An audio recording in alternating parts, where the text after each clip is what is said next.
नमस्कार। बिहार में विधानसभा चुनाव का बिगुल बज चुका है और सियासी पारा 7वें आसमान पर है। अब जैसे जैसे चुनाव नजदीक आ रहे हैं, नेताओं की बयानबाजी तेज हो रही है। कोई जेपी आंदोलन के नाम पर वोट मांग रहा है तो कोई जाति और विकास के मुद्दे पर सियासी तीर चला रहा है। बिहार में इस बार का जो चुनाव है बेहद रोमांचक होने वाला है। 243 सीटों वाली विधानसभा के लिए एनडीए और महागठबंधन के बीच सीधा मुकाबला है। अगले आधे घंटे करेंगे बिहार की सियासत की हर खबर का एक्सरे।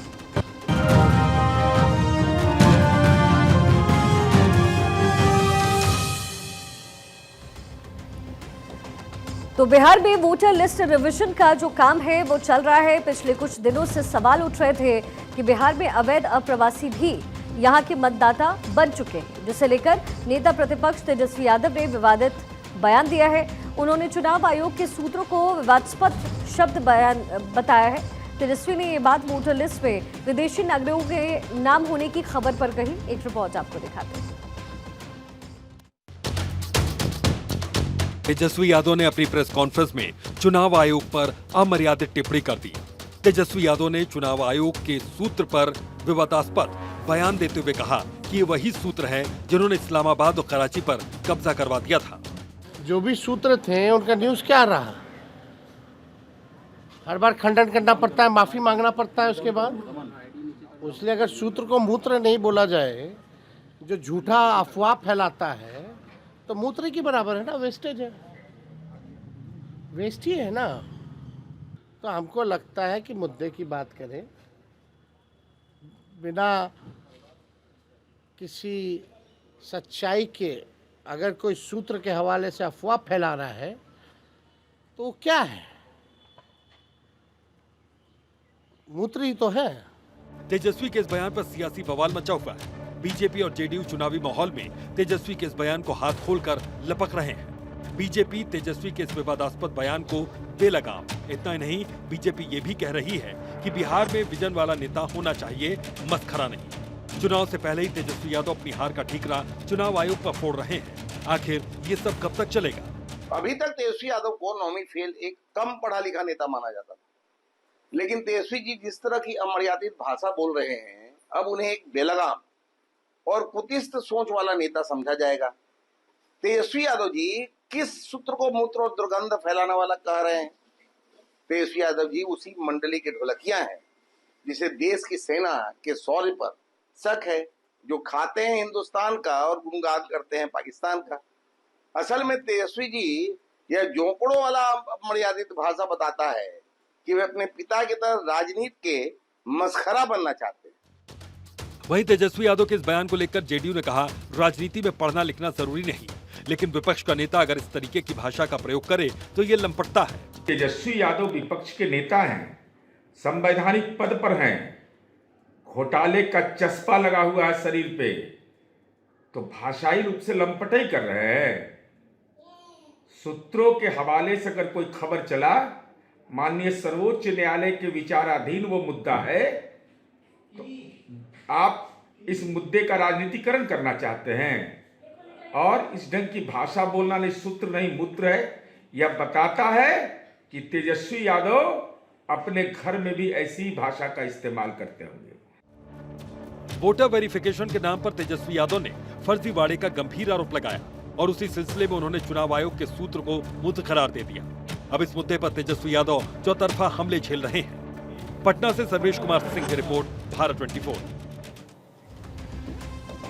तेजस्वी यादव चुनावी रणनीति बनाने में जुटे हुए हैं। आरजेडी के सभी जिला प्रभारी के साथ वीडियो कॉन्फ्रेंसिंग के जरिए तेजस्वी यादव बातचीत कर रहे हैं। तेजस्वी यादव कोशिश कर रहे हैं कि अब की बार बिहार में महागठबंधन की सरकार बने, लेकिन एनडीए की तरफ से यही कहा जा रहा है कि तेजस्वी यादव चाहे कितनी भी तैयारी कर ले और जितनी भी कोशिश कर ले, सत्ता में वापस नहीं आएंगे।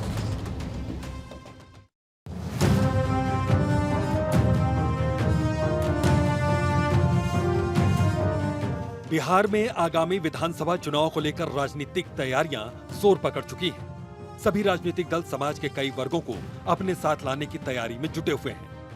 बिहार की राजनीति में खास बात है कि जाति बिहार से जाती नहीं और चुनाव से पहले नेता उसे और मजबूत करने में लगे रहते हैं। चुनाव से पहले बिहार जातियों और उपजातियों में पूरी तरीके से बंट चुका है और हर जाति ने अपनी अपनी पार्टी चुन ली है।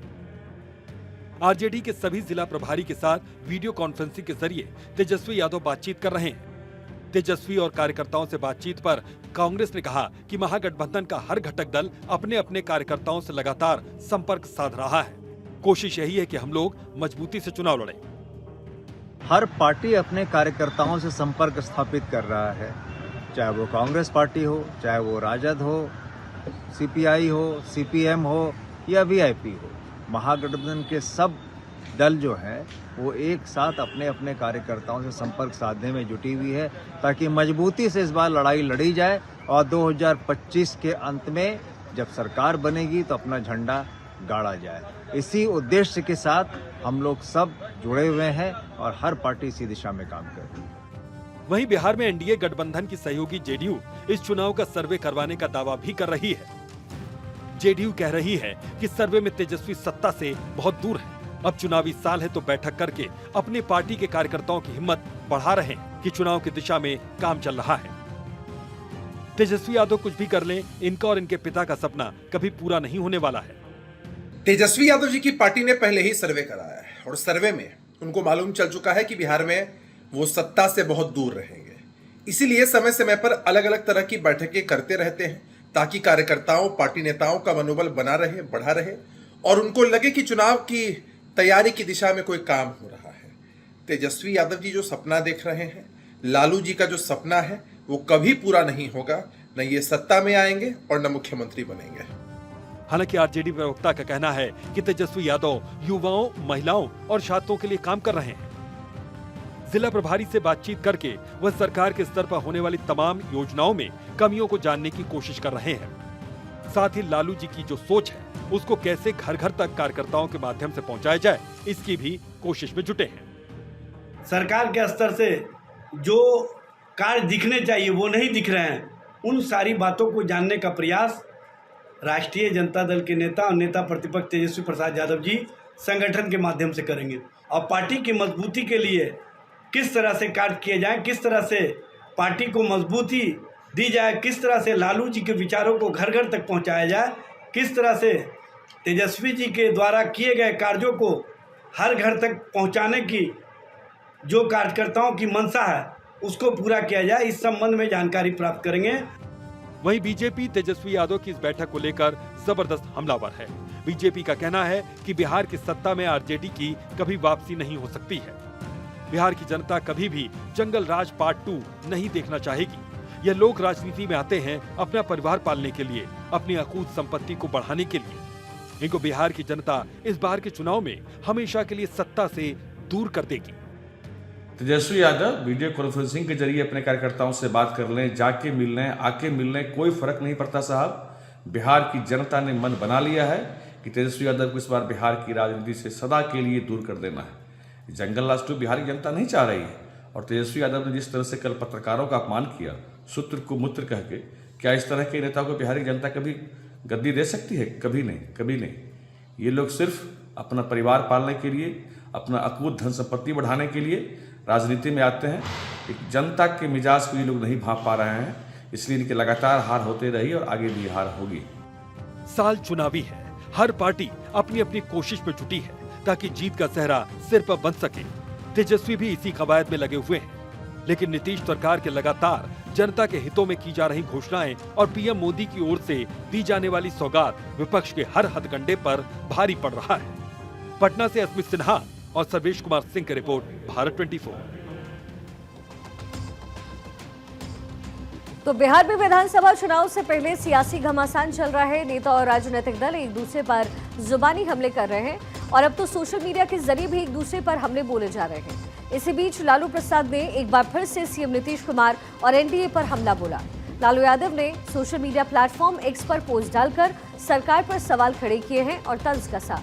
तो वही दूसरी तरफ सत्ता पक्ष ने भी लालू यादव की राज की जो है याद दिला दी। लालू यादव को एक रिपोर्ट आपको दिखाते हैं।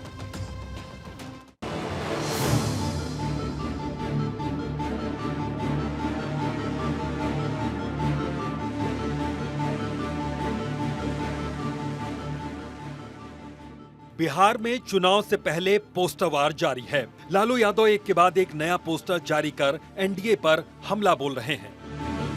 इस बार उन्होंने एक नया पोस्टर जारी किया। इसके कुछ ही देर बाद एक वीडियो भी जारी किया जिसमें नीतीश कुमार और एनडीए पर जमकर हमला बोला। लालू यादव के इस नए एआई पोस्टर में बिहार के मुख्यमंत्री और पीएम मोदी की भी तस्वीर है। इसमें लिखा है, वर्तमान और भविष्य भूल, इतिहास में जीने वाले प्राणी ने अपना कुछ किया नहीं है, दूसरों का किया कहा नहीं। लालू प्रसाद ने सीएम नीतीश कुमार के हाथ में एक पंपलेट दिखाया। इसमें लिखा है कि लूट, हत्या, चोरी, डकैती और भ्रष्टाचार। इससे पोस्ट से कुछ देर पहले ही लालू यादव ने एक पोस्ट लिखा था जिसमें उन्होंने एआई से बना वीडियो शेयर किया। लालू ने वीडियो शेयर करते हुए लिखा कि सत्ता पर नियंत्रण नहीं होता और न्याय कुछ चुनिंदा लोगों के लिए आरक्षित रहता है। वहां लोकतंत्र फल फूल नहीं सकता। जहां समानता और न्याय नहीं होता वहां शांति नहीं रह सकती। लालू यादव के इस पोस्ट को लेकर आरजेडी ने कहा कि लालू ने स्पष्ट कहा है कि बिहार में न तो वर्तमान है न भविष्य की चिंता है। बिहार में जिस तरह से काम किया जा रहा है यह स्पष्ट रूप से बताने के लिए काफी है कि बिहार में सरकार नाम की चीज नहीं है। सरकार का इंकलाब समाप्त हो गया है। भ्रष्टाचार को सदाचार और शिष्टाचार का रूप दे दिया गया है। बिहार के प्रति न भविष्य की चिंता है और न ही वर्तमान में कोई कार्य किए जा रहे हैं। जिस तरह से सरकार चल रहा है ऐसा लगता है कि अचेता अवस्था के नेतृत्व के कारण बिहार के प्रति कोई गंभीरता नहीं दिख रही है।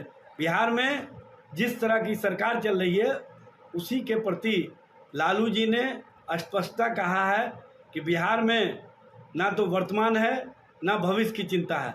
वहीं लालू के इस पोस्ट और आरजेडी के बयान पर बीजेपी ने भी जोरदार पलटवार किया। बीजेपी ने कहा कि चारा घोटाले में सजायाफ्ता लालू यादव आजकल दार्शनिक की तरह बातें करने लगे हैं। लालू यादव की राजनीति इतिहास का काला अध्याय बन चुकी है। अब आप न तो बिहार का वर्तमान है और न ही भविष्य है। आपने एक्स पर जिन दो विकास पुरुषों की तस्वीर पोस्ट की है वही देश और बिहार के वर्तमान है और वही बिहार का भविष्य भी गढ़ेंगे। बिहार में आरजेडी राज के बड़े बड़े घोटाले इतिहास के काले अक्षरों में अंकित हो चुके हैं, जिस पर आने वाली पीढ़ी चर्चा भी करेगी। लालू जी, आपकी राजनीति इतिहास का काला अध्याय बन चुकी है। अब आप न तो बिहार का वर्तमान है और न ही भविष्य। आप एक्स पर जिन दो विकास पुरुषों की तस्वीर पोस्ट की है वही देश और बिहार के वर्तमान है और वही बिहार का भविष्य भी गढ़ेंगे। एनडीए की सरकार ने क्या किया है अगर यह आपको नहीं दिखता तो आप अपनी आंखों का इलाज करवाइए। आपके समय बिजली, सड़क, अस्पताल जैसी बुनियादी सुविधाएं थी क्या? सिर्फ अपहरण का कारोबार चल रहा था। वहीं जेडीयू ने कहा कि इन लोगों को कुछ नहीं दिखता। बिहार में कई राज्यों की तुलना में अपराध कम है। कर्नाटक का हाल देख लीजिए, एनसीआरबी के रिकॉर्ड देख लीजिए, सब पता चल जाएगा। यही तेजस्वी यादव हैं जो रीतलाल यादव की गिरफ्तारी पर कहते हैं कि साजिश के तहत गिरफ्तार किया गया है। विपक्ष एक परसेप्शन बनाने की कोशिश कर रहा है और उसमें बहुत सारे लोग शामिल हैं कि केवल और केवल बिहार में ही अपराध होता है। कि नीतीश कुमार जी का यूएसपी है, यूनिक सेलिंग पॉइंट। ना किसी को फंसाते हैं न छोड़ते हैं। अपनी पार्टी के लोग भी गलत करते हैं तो कानून में नप जाते हैं।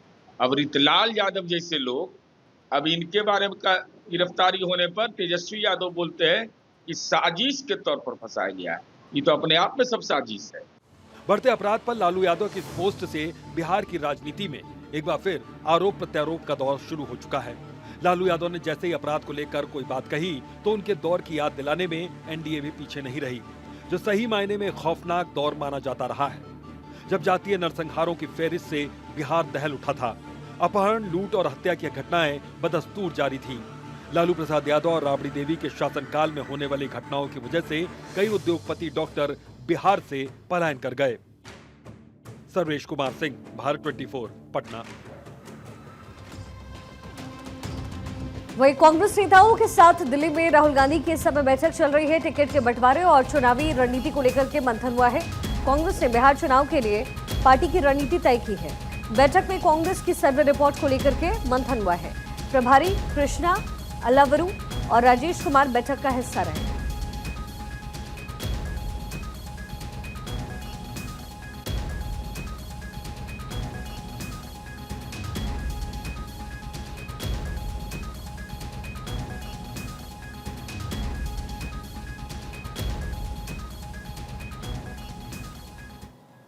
बिहार में विधानसभा चुनाव के अब 100 दिन से भी कम बचे हुए हैं। विधानसभा चुनाव को लेकर कांग्रेस में बैठक का दौर लगातार जारी है। आज दिल्ली में बिहार विधानसभा चुनाव की तैयारी को लेकर बड़ी बैठक हुई है, जिसमें पार्टी की तैयारी, योजनाओं और सीटों को लेकर के समीक्षा की खबर है। बैठक में प्रदेश अध्यक्ष राजेश कुमार, प्रभारी अलवरू समेत कई बड़े नेता बैठक में मौजूद रहे। बैठक में स्थानीय नेताओं ने हाल ही में हुई पटना में सहयोगियों के साथ बैठक को लेकर के राहुल गांधी और खड़गे को फीडबैक दिया है। सूत्रों के हवाले से खबर है कि कांग्रेस के प्रभारी और प्रदेश अध्यक्ष चाहते हैं कि कम से कम बिहार में कांग्रेस पुराने आंकड़े यानी कि 70 सीटों पर चुनाव लड़े, जबकि कुछ कांग्रेसी चाहते हैं कि आरजेडी और सहयोगियों के साथ मिलकर मजबूती से चुनाव लड़ा जाए। भले ही कुछ सीटों की कमी भी हो जाए तो चलेगा। माना जा रहा है कि जल्द ही दिल्ली में सहयोगियों के साथ राहुल और खड़गे बैठक कर एक फॉर्मूले पर सहमति बनाने का फैसला करेंगे। बिहार चुनाव सभी पार्टियों के लिए लिटमस टेस्ट होने जा रहा है और कांग्रेस के लिए और भी स्थिति अच्छी नहीं कही जा सकती, क्योंकि लगातार वहां पर अंदरूनी खींचतान भी देखी जा रही है। कांग्रेस मानती है कि वो बेहतर प्रदर्शन कर सकती है, गठबंधन के साथ, सहयोगियों के साथ चर्चा भी कर रही है। लेकिन आज एक बड़ी बैठक राहुल गांधी और मल्लिकार्जुन खड़गे ने बिहार के वरिष्ठ कांग्रेस नेताओं के साथ की। इस बैठक में तमाम दिशा निर्देश दिए गए। पार्टी चाहती है कि ज़्यादा से ज़्यादा सीटों पर चुनाव लड़ा जाए और ज़्यादा सीटों पर जीत भी हासिल की जा सके, ताकि कई सालों से सत्ता से दूर कांग्रेस एक बार फिर से गठबंधन के सहयोगियों के सहारे सत्ता में वापसी कर सके। देखना दिलचस्प भी होगा कि कांग्रेस की रणनीति कितनी सफल हो पाती है और आरजेडी और तमाम उसके सहयोगी दल कांग्रेस को कितनी सीटें दे पाते हैं। लेकिन कांग्रेस मानती है कि 70 सीटें अगर मिल जाए तो शायद चुनाव में उसकी वैतरणी पार हो सके। कैमरामैन भरत के साथ मैं अक्षय राय, भारत 24, दिल्ली।